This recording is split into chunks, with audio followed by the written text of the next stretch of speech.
Et c'est pourquoi j'aimerais demander à quelqu'un ici qui se reconnaît dans cet état d'esprit. J'aimerais d'abord te dire, mon frère ou ma sœur, tu es dans l'erreur.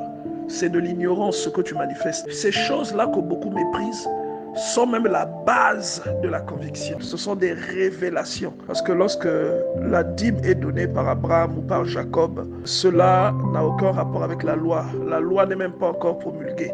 Et je vous ai dit tout à l'heure que Abel et Caïn n'avaient pas de pasteur. D'où leur est venue cette idée de faire une offrande à Dieu. Ce sont des révélations. La Bible vous dit clairement que Jésus, dont il est dit qu'il était charpentier, pendant 3 ans, il a passé son temps à parcourir le pays et à annoncer la bonne nouvelle. Et tous ceux qu'il a appelés ont tout abandonné. Matthieu, au chapitre 19, verset 27, la Bible dit, Pierre, prenant alors la parole, lui dit, voici, nous avons tout quitté et nous t'avons suivi. Donc, tous avaient abandonné leur fonction.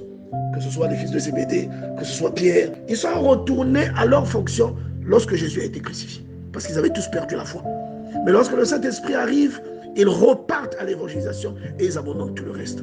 Et l'apôtre Paul explique même des choses où, en dehors de lui, disant, les vrais missionnaires des apôtres, que ce soit même avec leurs femmes, étaient pris en charge par les différentes églises. Paul déclare dans 1 Corinthiens, chapitre 9, à partir du verset 14, il dit, de même aussi le Seigneur a ordonné à ceux qui annoncent l'évangile de vivre de l'évangile. Vous faites votre offrande.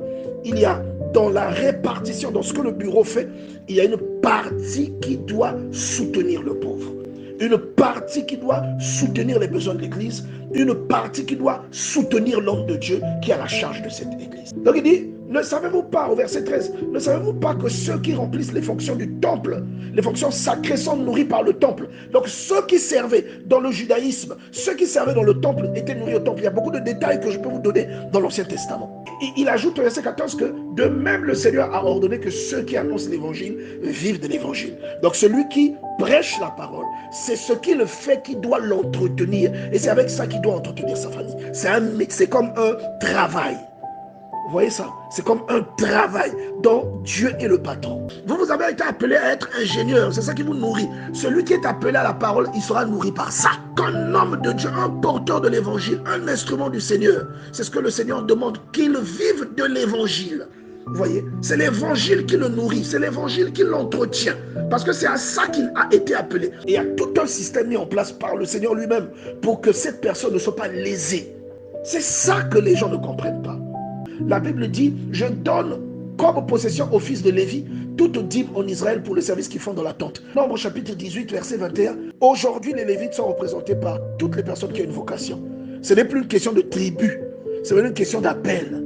Une personne qui a une vocation authentique, elle est considérée comme un Lévite. Parle aux enfants d'Israël qu'il m'apporte une offrande, que vous la recevrez pour moi de toute personne qui la fera de bon cœur. C'est l'offrande que vous donnez, vous la portez à Dieu. Mais Dieu a des percepteurs. C'est pourquoi même l'offrande change d'appellation. Quand vous la donnez à un pauvre, ça devient l'aumône. Quand vous la donnez à un frère, ça devient de la libéralité. Quand vous prenez le 10e, que vous donnez à un homme de Dieu, ça devient une dîme. Ça change de nom en fonction du percepteur.